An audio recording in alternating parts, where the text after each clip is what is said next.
Chers téléspectateurs, bienvenue à ce nouveau numéro de votre émission Vivez le confinement. Dans ce numéro, nous parlerons du pouvoir de la guérison par le souffle en temps de Covid. C'est le thème que nous allons aborder avec notre invité, M. Dieudonné Naneko, psychothérapeute et professeur de yoga. Monsieur, merci d'avoir accepté notre invitation et bienvenue sur Gabon Première. Merci. Alors, le souffle est, en ces temps particuliers et spécial dû à la Covid-19, nous apprend que sa fonction en nous est vitale. En effet, la respiration est ce qu'il y a de plus important dans notre vie. Nous respirons pour vivre. La respiration est omniprésente en tout et compte tenu de cette importance, pour chacun de nous, notre invité va nous entretenir sur les différentes approches pratiques pour une bonne respiration et une bonne maîtrise de cette respiration. Alors, d'entre deux jeux, M. Dieudonné, c'est quoi la respiration et quelle est la différence avec le souffle? Merci. La respiration, c'est tout le processus des échanges gazeux dans l'organisme qui impacte l'ensemble du processus de respiratoire et pour activer le souffle. Donc finalement, le souffle est une émanation de la respiration. Alors, comment pouvons-nous en arriver à le maîtriser? Il faut dire qu'à la base, la respiration est naturelle. Elle est naturelle parce que quand on vient au monde, c'est la première chose qu'on fait. Et on rend son dernier soupir quand on quitte le monde. Et si je vous demande, par exemple, d'arrêter de faire battre votre cœur, vous ne pourrez pas. Vous ne pourrez pas le faire. Mais si je vous demande d'arrêter de respirer un instant, ça, vous pourrez le faire. Ça veut dire que finalement, la respiration est une fonction consciente. On y met de la conscience dans la respiration.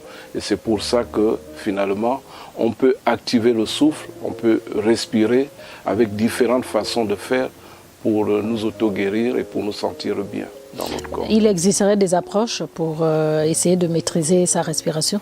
Oui, différentes approches existent. Nous avons eu le privilège de participer il y a 2 ans, parce que le Covid étant présent, pour les échanges physiques. Il y a 2 ans, nous avons participé à la conférence mondiale des pratiques de respiration consciente, qui est un organisme de l'ONU qui s'est passé en France il y a 2 ans. Et je dois vous dire que dans ce genre d'échanges où tous les professionnels, les chercheurs, les scientifiques se retrouvent pour parler du souffle et des capacités du souffle et de la différentes façons dont on peut activer le souffle, les différentes façons de respirer finalement pour nous auto-guérir. Et ces approches sont des approches de conscience, de respiration par la conscience. C'est d'ailleurs pour ça que le 11 avril est décrété Journée mondiale de la respiration. Et finalement, on va se rendre compte des capacités que nous avons en nous, de nous auto-guérir par cet outil puissant qui est en nous, qu'est le souffle. Et il y a différentes approches, en effet, qui sont pratiquées selon qu'on veut atteindre tel état ou tel autre d'auto-guérison. Alors vous parlez des approches, il en existe 4. Quelles sont ces approches? Alors la première approche est une approche de respiration consciente. La respiration consciente, elle a été introduite en milieu hospitalier à l'époque par un psychiatre, Christophe André. Donc le psychiatre Christophe André a mis en place une approche de méditation consciente où on va respirer dans la conscience du corps, dans la conscience de l'instant présent pour activer le souffle de telle manière que nous ayons en nous du calme, de la clarté, et même qu'il travaille sur les douleurs. De l'insomnie, nous pouvons régler les questions d'insomnie par la pratique du souffle, l'insomnie vraiment chronique, de fatigue musculaire et physique. Nous pouvons régler ces questions par la pratique de la respiration consciente. Et donc en milieu hospitalier, on va pratiquer ces formes de respiration qui amènent même de la clarté dans la vision. D'ailleurs, même de plus en plus pratiquer aussi la respiration consciente en Europe pour les enfants. Lorsqu'ils viennent à l'école en début de classe, de journée, on va les faire respirer pendant 10 ou 15 minutes pour qu'on amène à eux, pour induire en eux de la conscience, de la présence et de l'attention. Et donc ce genre de processus de respiration peut nous amener, nous amène plutôt à être plus calme, plus conscient, plus centré, et on dégage plus de toxines et on se sent plus libre. on est plus conscient, on est plus attentif dans ce qui se passe en nous, et pour régler les questions de douleur aussi. Les questions de douleur sont des approches où vous sentez le corps dans sa douleur, mais comme vous êtes identifié à la douleur va crescendo, elle augmente. Maintenant, si vous êtes dans une respiration consciente, vous sentez moins de douleur. D'ailleurs, ça règle aussi très bien les questions liées à la migraine, les migraines chroniques. Avant de poursuivre, chers téléspectateurs, je vous invite à suivre cet exercice.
C'est bon.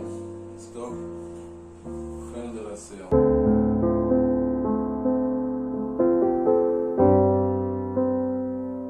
Si vous nous rejoignez à l'instant, sachez que vous suivez votre émission Vivez le confinement sur le thème « Le pouvoir de la guérison par le souffle en temps de Covid » et nous sommes accompagnés sur ce plateau de M.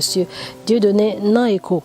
Nous venons de suivre ensemble cet exercice, comment s'articule cet exercice et pendant combien de temps peut-on le faire? On peut le faire pendant autant de temps que nécessaire. Le souffle est gratuit, la respiration est gratuite. L'air, il y en a à foison dans la société, dans le monde, dans notre environnement. Donc on peut respirer autant de fois. Mais ces exercices pratiquement, sont des exercices qui permettent de libérer les toxines, d'induire un calme dans le mental, d'être plus centré en nous et de ressentir un bien-être qui est vraiment consubstantiel à un équilibre émotionnel qui fait que ça règle également les questions de dépression, ce genre de respiration.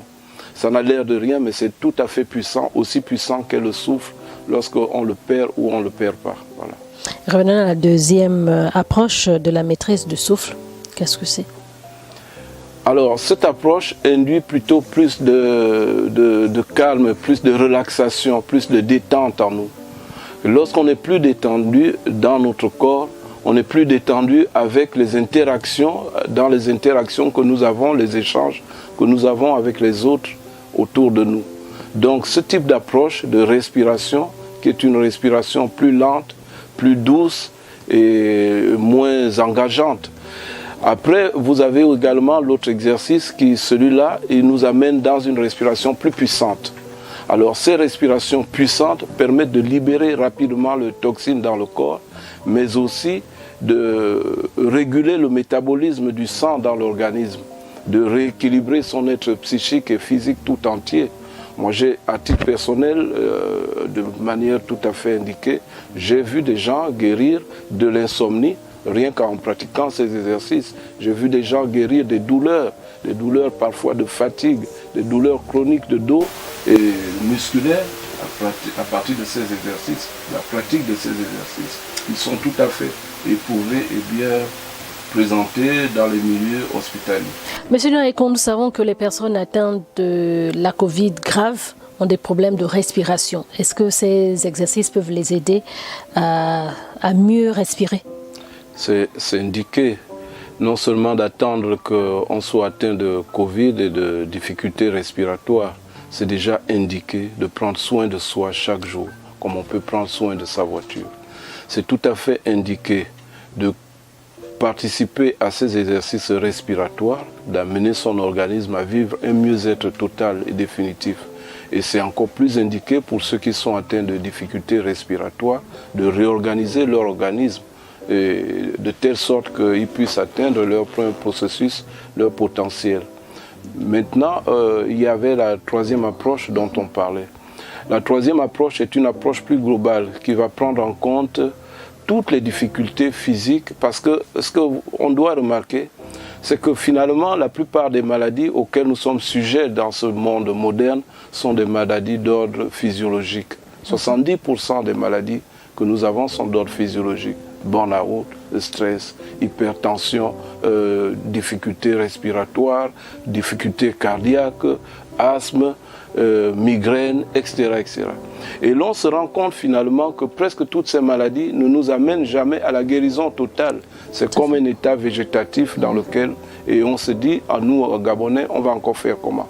On peut bien faire des choses. On peut prendre soin de ce corps, qui que nous soyons, quoi que nous soyons, où que nous soyons, on peut prendre soin de ce corps. Alors l'une des approches, ça a été mise en place par Judy Kravitz, qui s'appelle la respiration transformatrice. Elle prend en compte les capacités de réorganisation du diaphragme par une respiration dans l'abdomen, qu'on a pu le voir. Et donc le thérapeute vient seulement induire la respiration. Et au bout de 4-5 séances, vous retrouvez votre plein potentiel. Aussi vrai que mystérieux que je vous le dis, aussi vrai, mais il faut expérimenter seulement. Et c'est ça que les Européens ont de plus en plus expérimenté. L'autre approche également, c'est l'approche mise en place par Leonard Grof qui s'appelle la respiration holotropique. Celle-là, elle a été mise en place pourquoi? Parce qu'on est parti du principe que les psychédéliques qui sont l'iboga, qui sont la yukesa et parfois même le champignon, tout le monde ne peut pas les prendre pour aller travailler à l'intérieur de soi. Vous savez, je ne fais pas... mais ce qu'on sait de l'iboga, c'est que l'iboga coupe les addictions à la drogue, etc. Et donc, toutes ces façons de respirer, on va laisser les psychédéliques de côté et on va seulement utiliser le souffle pour aller à l'intérieur de soi. Et ça s'appelle respiration holotropique pour guérir tout ce qu'il y a à guérir à l'intérieur de soi. Et lorsque vous sortez de là, parce que vous êtes dans un état de conscience modifié, lorsque vous sortez de là, vous ressortez totalement neuf. Et vous oubliez même ce qui s'est passé. Vous êtes totalement une personne nouvelle. 2, 3, 4 séances comme ça, vous guérissez. Vous êtes totalement dans votre être. Nous nous acheminons progressivement vers la fin de l'émission. Monsieur Naiko, le virus circule toujours. Peut-être un message envers les populations. Que les populations comprennent que déjà la journée mondiale de la respiration, c'est le 11 avril de chaque année. On célèbre le souffle, on célèbre la respiration. Et c'est l'occasion d'appeler les populations à imaginer, mais à comprendre également que s'ils vivent en 2021, il y a des outils qui s'adressent à l'homme de 2021. Et ces outils, la respiration en fait partie, du moins la respiration consciente. Et donc, dans ces outils, quand on appelle les populations à prendre soin d'eux, à prendre soin de leur corps, quoi qu'ils aient, quoi qu'ils possèdent, mais tant que le corps ne répond plus, eh bien, vous ne pouvez plus rien faire. L'inconfort, ce n'est pas le siège sur lequel on est assis. L'inconfort, il est interne. Si vous êtes à l'hôpital, vous ne penserez même plus à la dernière voiture que vous avez achetée il y a 2 jours et pour lequel même vous vous êtes tué pour être à l'hôpital. Donc finalement, le corps est ce qu'il y a de plus important en nous. Mais comment prendre conscience que ce corps m'appartient? Comment amener les gens à prendre conscience que je dois être dans un bon état d'équilibre physique, émotionnel et psychique, de telle manière que quand je quitte ce monde, je le quitte en conscience, en sachant que c'est le dernier jour de la création pour moi, et donc je le quitte sans souffrance. Vous imaginez, madame, comment les gens prennent des médicaments, 4, 5, 6 médicaments par jour, et toute une vie. Alors qu'à côté, il y a des outils de guérison tout aussi simples et de prise en charge de soi. C'est ce que nous rappelle le Covid. Vous voyez tout l'argent qu'on dépense, tout l'argent que les pouvoirs publics dépensent, tout l'argent que les entreprises dépensent. On n'a pas besoin de tout ça si on est dans un corps avec un système immunitaire boosté. On n'a pas besoin de ça. Pour le moment, on en rit. On est dans les zones de confort de nos salons. On en rit, c'est bien ce qu'il dit, c'est pas bien, on commente. Mais le corps nous renvoie tout ce que nous savons lui envoyer chaque jour. Le corps ne ment pas. Alors, M. Naneko, votre mot de fin, afin de toujours inciter les gens à respecter les mesures barrières et à prendre soin de soi. La première condition pour prendre soin des autres, c'est de prendre soin de soi. Ça, c'est le postulat de ce siècle. Vous ne pouvez... Il y a une image très simple. Quand vous êtes dans un avion, il y a pressurisation, les masques tombent et vous avez votre bébé de 2 mois à côté de vous. Vous ne mettez pas le masque d'abord à votre bébé. Vous allez d'abord mettre le masque sur vous et après. Donc si vous savez vous occuper de vous, vous savez prendre soin des autres. Donc l'appel à la population, mais aussi au pouvoir public. Je crois qu'il faut prendre conscience quand même qu'ils dépensent beaucoup d'argent. On a beau dire, mais il faut prendre conscience que si on éduque la population à savoir se prendre en charge, à prendre en charge son corps, on dépense moins d'argent. Et donc, appeler les gens à se prendre en charge. Si on sait se prendre en charge, on sait prendre en charge les autres. Et par ces temps de Covid, si on sait respecter son corps, moi je ne veux pas attraper ce virus, on saura qu'il faut se protéger au maximum et protéger les autres en conscience. Voilà, M. Naneko, merci. C'était votre mot de fin, savoir prendre soin des autres. C'était votre émission Vivez le confinement chez vous.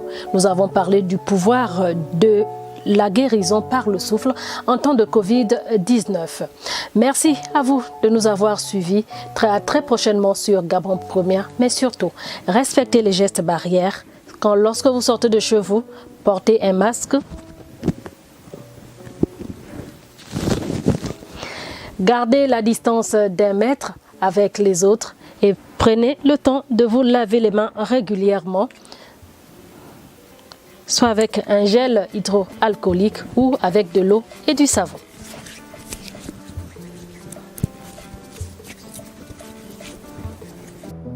Très bien. Et à titre indicatif,